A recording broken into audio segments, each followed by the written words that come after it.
doctor en Ciencia Política, director de la Escuela de Gobierno y Comunicaciones de la Universidad Central. Hola, Marco. Federico, ¿cómo estás? Héctor, muy buenos días. Hola, buenos días, Marco. Buenos días. Como todas las semanas nos encontramos para hacer un pequeño recuento de lo que está pasando en Chile a nivel político. Voy a provocar la conversación. Sigue avanzando en el Congreso el proyecto para retrasar las elecciones, que pasarían desde el próximo fin de semana, originalmente, al 15 y 16 de mayo. En los comicios se deberá elegir alcaldes, gobernadores regionales, constituyentes y concejales. Mientras, la propuesta para un tercer retiro del 10% desde la AFP quedó en pausa. Si bien se esperaba que ayer la Comisión de Constitución votara la iniciativa, aspectos formales obligaron a que la definición quedase para la próxima cita del grupo parlamentario. Están pasando eso y muchas cosas más. Marco Moreno. Sí, en el trámite de la Cámara ayer al Senado se quedó en el aire este reclamo que están haciendo, Federico, los alcaldes incumbentes, es decir, los que van a la reelección, ¿no? Porque no vieron con buenos ojos que no pudieran volver a sus cargos, ¿no? Es un tema que todavía debe zanjarse en el Senado. Lo mismo que el tema de la campaña propiamente tal, ¿no? Habría un congelamiento de la campaña, según lo que dice la Cámara de Diputados, el acuerdo hasta el 28 de abril, ¿no? Y por lo tanto eso podría generar una dificultad para poder controlar eso. Es decir, claro, yo puedo controlar que no hayan palomas en la calle, pero todo el resto de actividades va a ser muy difícil controlar. Esta actividad fundamentalmente se va a tener que dar en el territorio digital. Ahí va a ser la disputa que se va a ver en el territorio digital, en las redes sociales. Evidentemente que hoy día tienen más recursos y si miramos, ¿no es cierto?, los aportes privados, vemos que la lista del oficialismo, Vamos Chile, concentra una cantidad de recursos muy significativamente mayor a cualquiera de las otras listas y por lo tanto eso también se va a ver reflejado en redes sociales. Ese va a ser un punto interesante que vamos a comenzar en los próximos días. Por lo tanto, tenemos que esperar hoy día, Federico, esto creo yo, las definiciones en el Senado, que comienza a revisar el proyecto durante la mañana para alcanzar a intentar promulgarlo durante el día, que es o mañana por la mañana, que es el objetivo del gobierno para confirmar que las elecciones quedan postergadas. Héctor Cosio. Marco, bueno, mientras se desarrolla esa discusión, va de manera paralela también las presiones para ir aumentando la ayuda social. ¿Cómo ves tú, por ejemplo, lo que se ha escuchado también es que la solicitud sobre un ingreso familiar universal, un ingreso más que familiar, un ingreso universal, podría ser también una de las estrategias que el gobierno debería verse obligado un poco a avanzar en ese sentido para poder así también asegurar una discusión sobre el tema del aplazamiento electoral sin mayores problemas y que a la vez signifique una garantía para que la gente se quede en sus casas con un incentivo económico y que nos siga, digamos, produciéndose toda esta dispersión territorial que nos lleva a la cantidad de contagios que tenemos en este minuto. ¿Cómo ves tú esas conversaciones, esas que van por una cuerda separada pero que van al mismo punto? Bueno, efectivamente lo que hemos visto es en esa línea que plantea Héctor son las condiciones que de alguna manera está colocando la oposición y también parte del oficialismo. Entre líneas, varios parlamentarios oficialistas están de acuerdo con generar un conjunto de medidas que efectivamente vayan a atacar uno de los temas complejos del manejo de la pandemia, que es la situación de las personas, de muchos quizás quienes nos están escuchando hoy día por la mañana, de que han visto afectadas sus fuentes laborales, ya sea porque las han cerrado, porque han limitado, ¿no es cierto?, los días en que se puede ir a trabajar, y por lo tanto se buscaba un conjunto de medidas que mitigaran justamente esa situación que ya se prolonga por varios meses, no es de los últimos días, sino que tiene hace varios años. Y cuando veíamos a la presidenta del Senado el domingo, ¿no es cierto?, y el lunes planteando con mucha fuerza la idea de extender los beneficios que tuvieran, como dice Héctor, cobertura universal y no esta este galimatía, esta letra chica, ¿no? Que tiene muchas veces para poder acceder a esto, ¿no? A un conjunto de beneficios que nadie sabe muy bien si finalmente a una persona le tocan o no, porque es muy complejo el poder acceder a estos, porque tienen muchas condicionantes. Entonces, lo que se busca ahora, justamente como plantea Héctor, es una cobertura universal y no tan focalizada en determinados grupos. Ahora, eso es parte de la negociación. Estamos hoy día viviendo, diríamos, la fase agonal de la política, es decir, la lucha, ¿no es cierto?, que se está dando por el poder. La oposición quiere infligirle una derrota al gobierno, y el gobierno, evidentemente, ¿no es cierto?, intenta resistir esta arremetida opositora, con la dificultad de que parece que el gobierno está bien solo, ¿no? Porque en realidad está llevando adelante este proyecto, no tiene mucho apoyo entre sus filas. Los gremios como el Colegio Médico, ¿no es cierto?, y otros han sido críticos a la manera en que el gobierno está llevando adelante esto. Por lo tanto, el gobierno otra vez llega tarde, ¿no? En segundo lugar, lo hace en soledad, ¿no? Porque no tiene apoyo, y eso lo deja en una situación bien incómoda frente a la ciudadanía. Situación que también afecta a la oposición, ojo, porque también lo que estamos viendo, hoy día salió la encuesta Tú Influyes, que muestra, ¿no es cierto?, que en un porcentaje bien importante las personas tendrían, ¿no es cierto?, de alguna manera temor o dudas respecto de ir a votar, aunque se cambien, ¿no es cierto?, las elecciones. ¿Qué probabilidad tiene usted de votar en las próximas elecciones? O sea, un alto porcentaje dice que no está muy convencido de hacerlo. Entonces, de alguna manera, eso refleja la situación compleja que también tiene la oposición, porque la oposición, evidentemente, o las oposiciones, están enfrentadas aquí a una situación que está dada porque se ha instalado en la opinión pública, ¿no es cierto?, dudas respecto de que también el 15 y 16 de mayo existan condiciones sanitarias, de seguridad sanitaria, ¿no es cierto?, para ir a votar en esos 2 días. Por lo tanto, tanto gobierno como oposición quedaron bien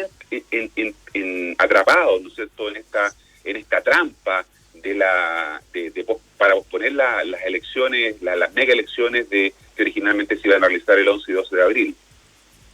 No se ve fácil, no se ve fácil. Pareciera que, si uno mira de afuera, esto pareciera que debiera avanzarse con la mayor prontitud en sistemas de votación remoto, confiables, como se ha hecho en otros países, porque esto de la pandemia, según veíamos con Héctor Coso en el primer bloque, nos va a acompañar ya, todo indica, por harto rato, y los índices de contagio no van a bajar probablemente de aquí a mayo, no lo suficiente para ir a votar tranquilos, y como la democracia hay que cuidarla y mantenerla, no pueden suspenderse indefinidamente los procesos electorales tampoco. Entonces hay como un zapato chino, un círculo vicioso, ¿no, Marco Moreno?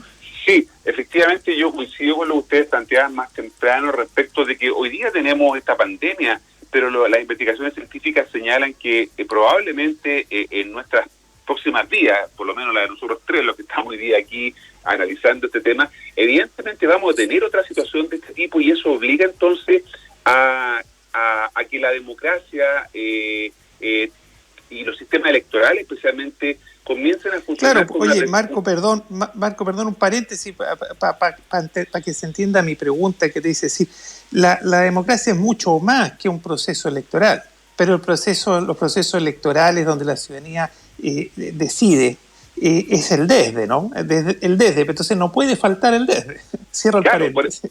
Exactamente. Digo que coincido contigo en que vamos a tener probablemente otro tipo de situaciones climáticas, medioambientales, guerras, qué sé yo, ¿no es cierto?, que van a afectar la democracia. Y como tú dices, la democracia no se puede enfermar, la democracia no puede parar, porque el rol fundamental de las democracias es garantizar además los derechos políticos de las personas, de cada uno de nosotros.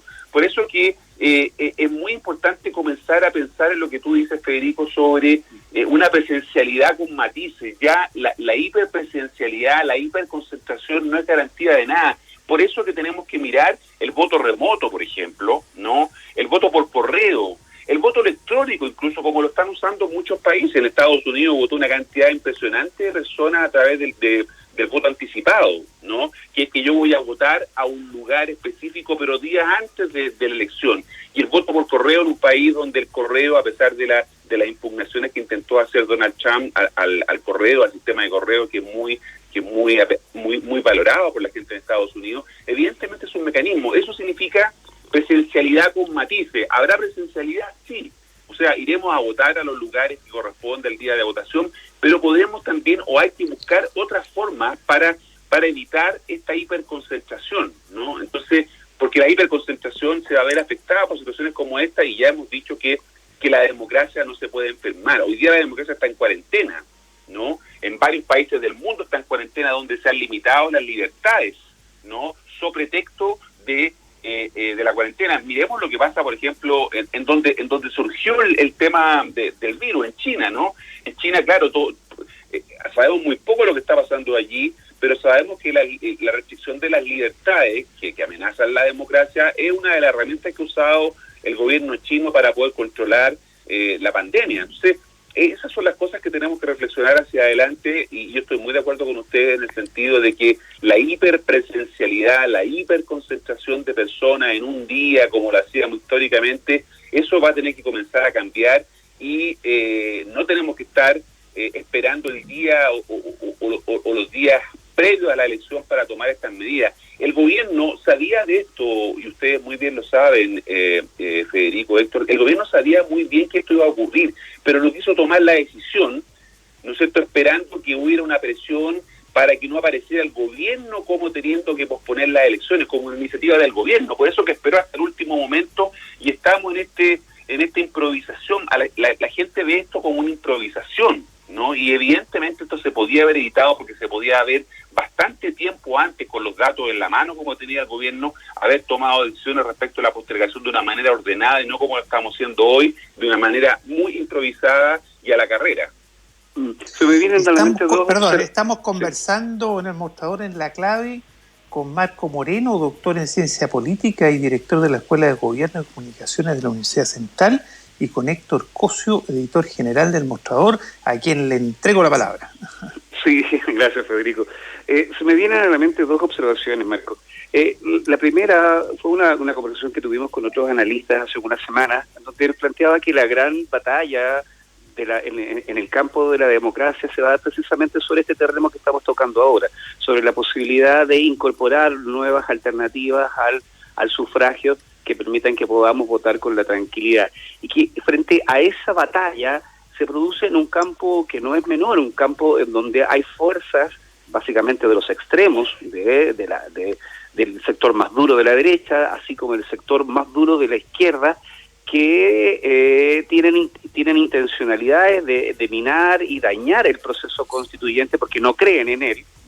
Y frente a esa coyuntura es donde cuando empiezan a salir nociones como la del fraude, muy bien utilizada por el ex gobierno de Donald Trump, y cada vez que algo no le parecía que estaba, digamos, en la dirección que él suponía, se empezaba a acusar de fraude. Ya en Chile se empezó a escuchar de alguna manera esta idea del fraude, especialmente ante el temor del voto anticipado. Entonces uno lo podría prever que en esta batalla, digamos, por incorporar nuevas estrategias, se va a producir la tensión en el arco político precisamente de los extremos que van a propender, digamos, a calificar de fraude y a buscar otros eufemismos para tratar, digamos, de minar el proceso constituyente, porque, claro, como dijimos recién, no les gusta. Ese era el primer marco que quería invitar a pensar sobre si efectivamente tú crees que se va a dar esta batalla, digamos, desde los extremos. Y lo otro tiene que ver con la responsabilidad política que tú acabas de decir también. El gobierno sabía perfectamente, porque estos son datos que son públicos, el gobierno tiene una información permanente que le llega de las fuentes científicas y fuentes de salud, y que pueden advertir claramente el escenario que se viene a posteriori, y sin embargo estiró el chicle hasta el último momento. Incluso nosotros sabemos de que el gobierno tenía pensado en tocar este tema de la postergación hacia la última semana antes de llegar a las elecciones, o sea, una improvisación que ya no puede ser calificada como una manera de una manera loable. Al contrario, estamos hablando de un error tras un error, y frente a eso nos encontramos de nuevo ante la paradoja de que nadie paga la cuenta. Exacto, o sea, el gobierno esperó las últimas encuestas que dijeran que se comenzaba a instalar esta idea, ¿no es cierto?, de la cautela respecto de la gente de participar y por lo tanto de la probabilidad de abstención para tomar la decisión. Y yo estoy con Héctor en este sentido, que aquí hay una improvisación o más que improvisación, porque fue un poco deliberado, ¿no? El gobierno esperó hasta el último momento para tomar esta decisión, pudiendo haberlo hecho antes porque los informes de los científicos, epidemiólogos, mostraban que íbamos a tener esta segunda ola que evidentemente estaba incubada por lo que pasó con las decisiones anteriores, ¿no? Los permisos de verano llegaron cerca de los 4 millones, los permisos que se dieron durante el verano para vacacionar, el cambio de decisiones respecto del plan paso a paso, esta relativización, esta dificultad para instalar una comunicación de riesgo, ¿no? Que le generó una polémica al ministro de Salud, París, que ayer la llevó el mostrador en una nota muy bien, ¿no es cierto?, donde planteaba lo que decían dos medios muy importantes norteamericanos, de Washington Post y el New York Times, ¿no es cierto?, respecto del manejo exitista de la crisis. Bueno, eso tiene que ver con este tema de la falta de una efectiva capacidad para comunicar el riesgo, ¿no? La gente ya no está confiando en el gobierno. Cito otra vez, porque la tengo a mano, la encuesta de Tu Influye, donde dice que el 34% tiene ninguna confianza en lo que dice el gobierno y un 36% poca confianza, es decir, casi un 70% de la gente no confía en la información que entrega el gobierno. Por lo tanto, esto genera, ¿no es cierto?, evidentemente una dificultad para poder gestionar la cuarentena, porque el problema que tenemos ahora ya no es la pandemia, sí, bien es cierto, pero es la gestión de la cuarentena, no es cómo estamos gestionando la cuarentena, este tema de los permisos, ¿no es cierto?, que se entregan, los permisos esenciales, que se supone que hoy día el gobierno, a través del ministro de Salud, va a endurecer las medidas porque evidentemente la cantidad de gente que está circulando, el tema de los aeropuertos, bueno, todo eso tiene que ver con una dificultad que tuvo el gobierno para comunicar el riesgo, y por eso que se produjo esto que dicen los medios internacionales, que nosotros ya lo sabíamos, una sensación de falsa seguridad, ¿no? Ese es el resultado, la sensación de falsa seguridad. Bueno, el gobierno sabía esto y por lo tanto, como dice Héctor, tendría que haber tomado las prevenciones como corresponde a una gestión de un gobierno para poder haber evitado llegar a esta improvisación en la que hoy día estamos. Si hoy día estamos improvisando sobre la marcha, por ahí, como buen abogado, Federico sabe que en los detalles se va a meter la cola del diablo, ¿no? Porque como se está legislando a la rápida, evidentemente van a quedar muchas cosas sueltas, ¿no? Y eso puede generar después o abrir espacio para impugnaciones legales que pueden enrarecer el proceso que venga hacia adelante. Veamos lo que puede pasar con los famosos alcaldes Matei y Jadwe, ¿no es cierto?, que van a tener que inscribir su precandidatura presidencial antes de ser electos como alcalde, ¿no? Entonces, porque hay un desfase en esas dos fechas. Entonces, ese tipo de cuestiones nos habla justamente de esta improvisación. Y lo primero que planteaba Héctor tiene que ver con esta estrategia del gobierno que intentó plantear un dilema, ¿no? El dilema entre democracia versus salud. Eso fue lo que intentó instalar el gobierno cuando llamó a posponer el día domingo. Se conoció, ¿no es cierto?, este llamado del gobierno o este anuncio del gobierno para posponer para posponer las elecciones. Este dilema entre democracia versus salud. Y creo que es un dilema equivocado, ¿no es cierto?, o a lo menos, ¿no es cierto?, significa renunciar a priori a todo lo que es nuestra infraestructura electoral, nuestra institucionalidad electoral que hubiera permitido poder llevar adelante este proceso con cierta normalidad. Además, recordemos que desde hace tiempo nosotros no estamos garantizando y asegurando los derechos de todos los actores que participan en este proceso. Los presos, los enfermos, los que trabajan no están votando, ¿no? Y por lo tanto nuestra democracia tiene que generar las condiciones para que esto fuera posible y no lo estamos haciendo. Por lo tanto, ahora es la oportunidad, con lo que antes decía Federico, de revisar la manera, ¿no es cierto?, de esta presencialidad, que creemos que sin presencialidad los actos electorales no pueden desarrollarse. Yo creo que es algo que tenemos que comenzar a revisar. Estamos conversando en el mostrador en la clave con Marco Moreno, doctor en Ciencia Política y director de la Escuela de Gobierno y Comunicaciones de la Universidad Central, y con Héctor Cosio, editor general del Mostrador. Marco Moreno, tú mencionaste la palabra improvisar, que el gobierno estaba improvisando. Pero hay en algo, te quiero cambiar de tema. Hay señales de que en ciertas cosas no está improvisando y está intentando girar a cuenta de un dinero que no tiene, digamos. Esa es mi impresión y que yo sabes la tuya. Hay dos cosas que se supieron ayer y que se publicaron oportunamente en el Mostrador, que habla de una planificación detrás, según yo entiendo, como tratando de dar señales de que el estallido social, la revuelta social de octubre del año pasado, o del antepasado ya, del 2019, como que ya pasó, como que estamos en otra. Te voy a dar dos ejemplos que ocurrieron ayer para que tú como cientista político y especialista puedas ayudarnos a interpretarlo.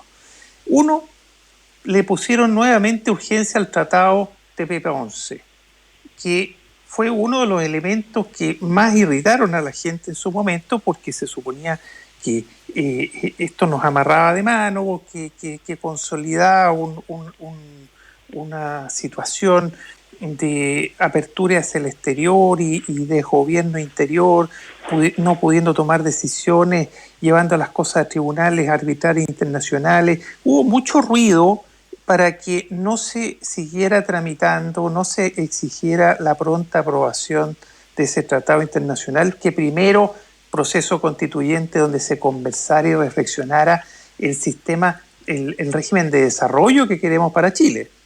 Y ayer se supo que el gobierno le había vuelto a dar, se había guardado como en un cajón esta aprobación o no por el Congreso de este tratado TPP-11, y ayer el gobierno le volvió a dar urgencia para que el órgano legislativo tuviera que pronunciarse a la brevedad sobre esto, cosa que llama la atención, como te digo, porque estuvo en el centro de la revuelta social de octubre del 2019.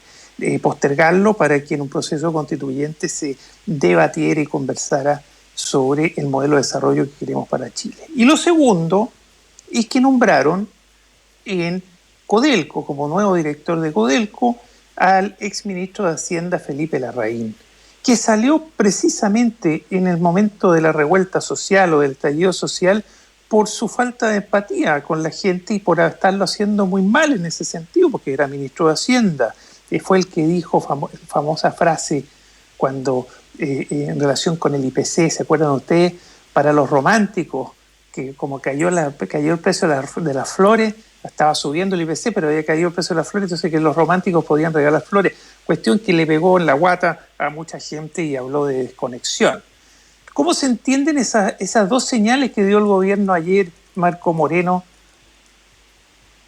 Mira, yo creo que efectivamente el gobierno utiliza, pero no solo sino en general los gobiernos utilizan estas coyunturas en donde puede instalar temas, ¿no es cierto?, que en otros contextos no podría hacerlo, porque en realidad la preocupación y la atención de la agenda está en otro. Hoy día la preocupación y la atención de la agenda está en el manejo de la pandemia, de la cuarentena y en este tema de la postergación de las elecciones, ¿no? Y en este contexto entonces hay un acto deliberado, ¿no?, de intentar colar en la agenda, ¿no?, estas dos cuestiones que sabíamos que estaban en el congelador, ¿no? Por lo menos lo de la ratificación del tratado del TPP-11, pero y junto con eso, ¿no es cierto?, para tratar de pasar desapercibido con un costo comunicacional bajo, también, ¿no es cierto?, la designación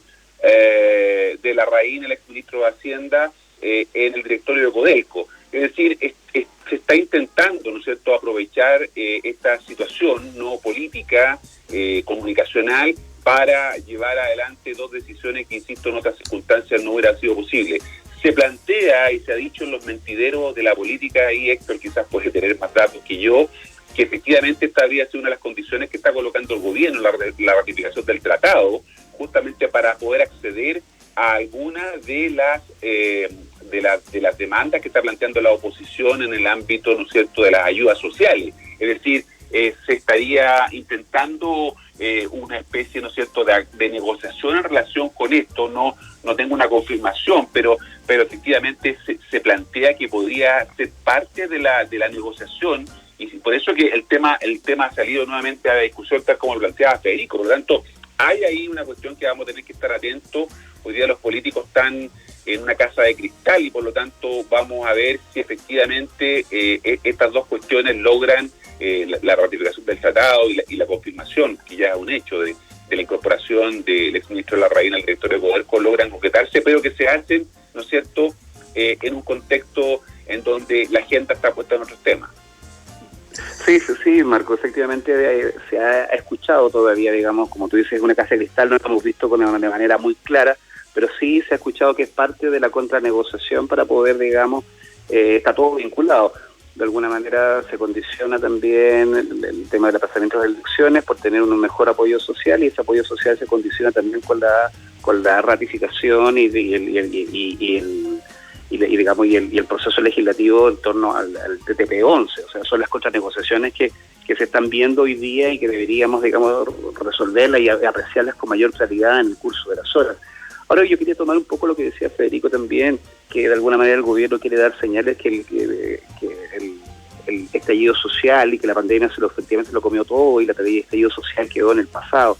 Yo creo que el gobierno, ni el propio gobierno se cree esa lectura, y la prueba más fácil, digamos, de que no se cree eso es que el gobierno ve muy difícil que pueda efectivamente llegar a final de año y gobernar sin un estado de excepción constitucional, o sea, que es lo que le permite la gobernabilidad y que el país no se le vaya, digamos, de las manos. Por eso es que creo que efectivamente, y ahí con eso concuerdo con Marco, que se apropia, digamos, de circunstancias coyunturales para poder meter ciertos compromisos que en su minuto debió postergar, pero que el gobierno, digamos, intente, aunque lo diga comunicacionalmente, de que el estallido social es una cosa del pasado. Creo que el gobierno, o sea, ni ellos mismos se lo creen, y el país tampoco, y prueba de eso también es un poco lo que, sumando lo que hablaban de las encuestas. Hoy día también tenemos las encuestas a la vista, la encuesta de CADEM, la encuesta Criteria, que hoy día tenemos a la vista, en donde se aprecia, digamos, la credibilidad y la desconfianza en el gobierno, en el presidente, con un 13% y una desaprobación del 79%. O sea, a propósito de Criteria, en el próximo bloque vamos a conversar con Cristian Valdivieso, psicólogo y director y fundador de Criteria. Héctor Cosio, muchas gracias por esta conversación. Marco Moreno, muchas gracias. Ahora, buenos días. Nos vamos a una muy breve pausa y ya volvemos con el mostrador en la clave. Quiero invitarte a un lugar cooperativo, donde tu tiempo, tu esfuerzo y las lucas que inviertes se devuelven. Copeuch es una cooperativa de ahorro y crédito con más de 900.000 socias y socios, donde te dan acceso a eso que quieres. Conoce nuestra oferta de productos y servicios en copeuch.cl.